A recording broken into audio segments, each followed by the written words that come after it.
Great to have you here, Adi. You did a cracker of an interview on the ABC during the week. You ran Lucas Heights for a while. You're a world-renowned nuclear expert. The ABC, it was a fantastic interview because you completely blew them out of the water. They didn't know where to look or what to do and were desperate to get you off. And it's quite difficult to now find that particular interview on the ABC's site. What a surprise. Now, let's get stuck into it. Why should Australia, in your opinion, be a nuclear power?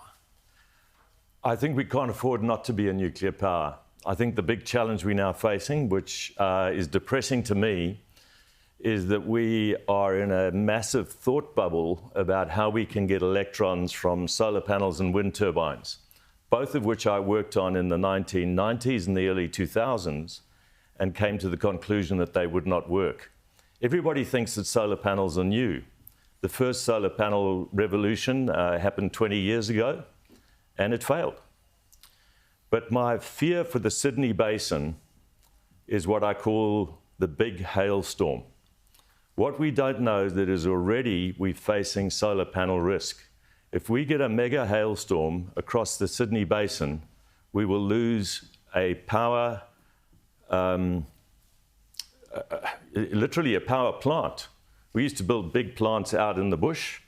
Our power plant now, given to us by AEMO, is the rooftops of Sydney. When the big hailstorm comes, and a big hailstorm will come in the next 20 years, we will lose 500 megawatts of power in the Sydney Basin, which is keeping the lights on, and that is AEMO's plan, because these hail will smash the panels on our roofs and the lights will go out.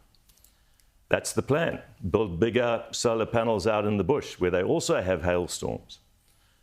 I don't think that anybody's done the risk management or the control or the thought about what this will mean for us. The same for wind turbines. Wind turbines last for about 20 years.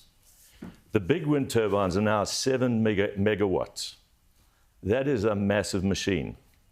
In the Sydney Basin, they work 37% of the time. Summarising, 2 days out of every 5, everybody says to me, Adi, but the wind's always blowing somewhere. No, it's not. It's highly correlated across Eastern Australia. Now, if somebody said to you, I'm going to give you a car, it's really wonderful, it's completely green, but you can only use it 2 days out of 5, what would you say? Probably not. I'm going to give you a really wonderful solar car, but you work in an emergency room at a hospital, or you run the sewage plants, or you have to get to the airport to bring the aircraft after dark. I'm afraid you can't use this car if it's not charged up after dark. We're building a world where solar panels, wind turbines, which are flaky resources, Germany has already failed and is deindustrializing. I think it's possible that BMW will move out of Germany in the next 5 years, because Munich now is a little bubble of failed plans, which is the AEMO plan. My own view is that AEMO should be completely restructured. It should be brought back into the real world, not Animal Farm. Animal Farm, where frankly, I think Animal Farm is a little bit kind to the AEMO paradigm at the moment. Really what I'm saying with humour is that I'm deeply worried. Yeah. I think the Australia that we love is on the edge of a cliff. I think that we have got a thought bubble in an Animal Farm in Canberra and AEMO.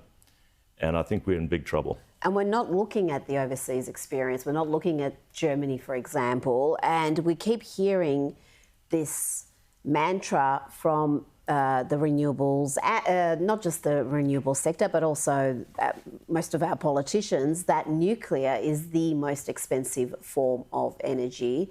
And then we had that CSIRO GenCost report come out saying the same thing. Nuclear is going to be far more expensive than renewables. What's your response to that?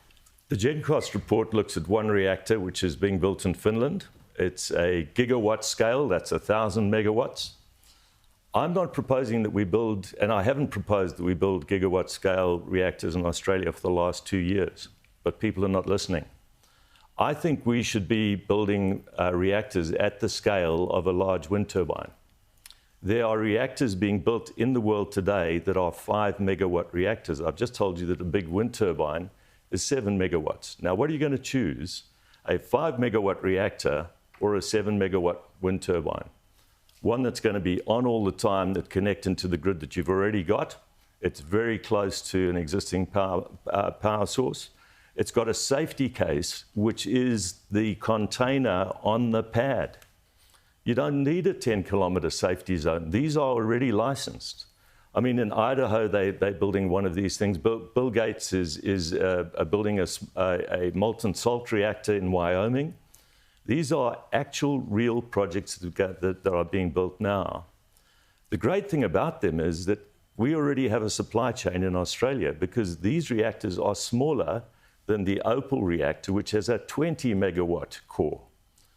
We've already approved that in Australia.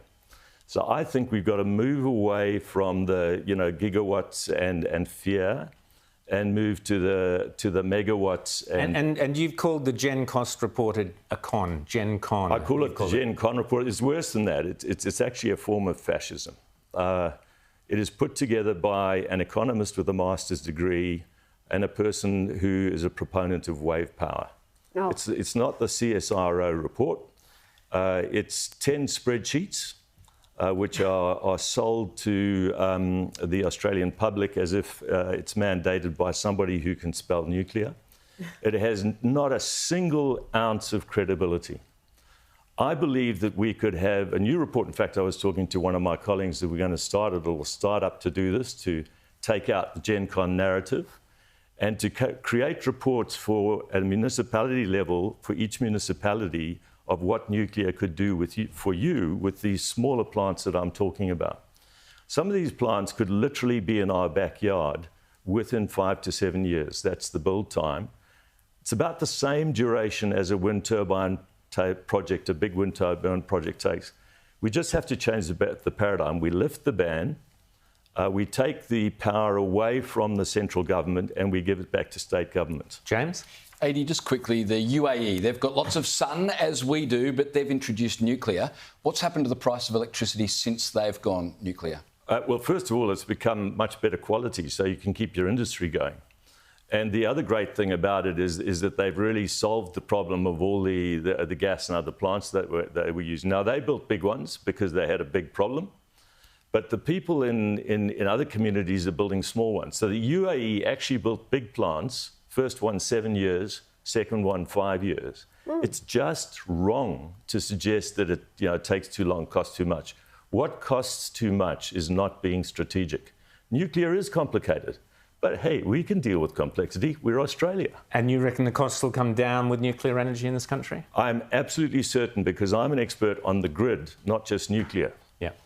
The cost at the fence, you pay more for the cost at the fence of the plant, but the cost in the home goes down to 1/3. We know this from Finland.